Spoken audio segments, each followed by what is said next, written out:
evening guys, gagawa tayo ng black chicken soup. So, ayan na ang bawang at saka luya. So, isunod na natin ang sibuyas. Dapat nauna yung luya guys, pero nahuli ka sa pagpipit.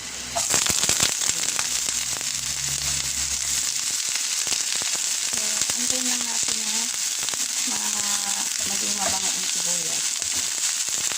Lagyan natin sa bawang. So, isunod na natin ang ito guys, sibot. Sibot, yung mixture of spices na pang-sabaw, Chinese. Tapos, dagdagan pa natin ng goji berries at saka dates, red dates, para mas colorful ang sabaw. Tapos, lagyan pa natin ng spring onion. Ngayon, isunod na natin ang chicken. Ayan guys. Yan ang tinatawag na black chicken. Black talaga siya.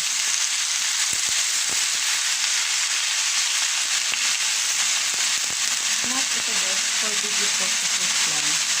Pero kung kayo ang gagawa, siyempre malayo ang interval ng alas dapat. So, ito guys, carrots at saka singkamas. So, singkamas, for Chinese, ginagamit din sa sabaw.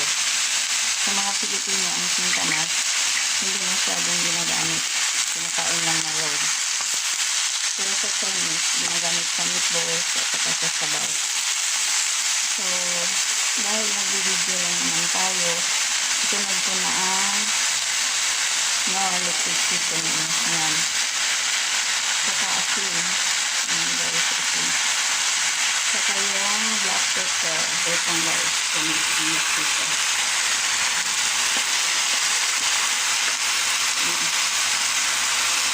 Ayan, nakadami. Pero ito lang na. Ngayon, ayan guys, nandun yung ladle ko sa dulo. Hindi ko na nakuha yun.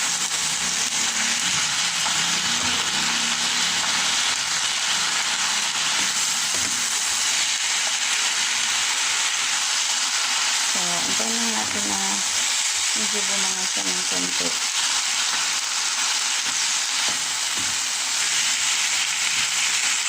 Okay na. So, ililipat na natin siya sa kumukulong tubig. Dapat may ready kayong kumukulong tubig guys. Ayan. Dito.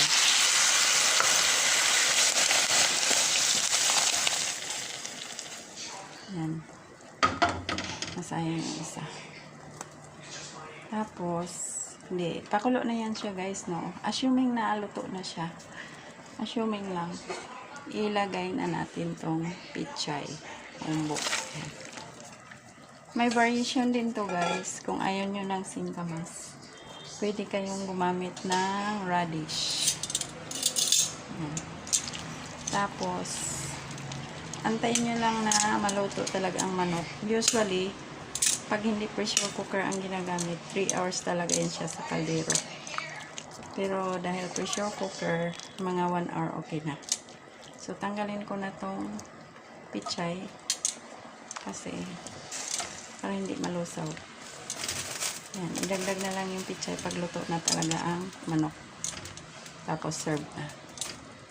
So, ganun lang guys. Tapos, yung dahil nilagay ko na dyan yung carrots tsaka singkamas, mga siguro after 20 minutes, tatanggalin ko na yan siya dyan.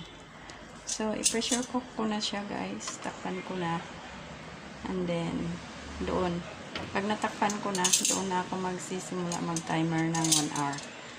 Pero kung minsan naman, 45 minutes siguro okay na. Depende sa inyo guys. Sa amin kasi, merong elder dito. So, kailangan talaga ng super soft na pagkain. So, thank you so much guys for watching.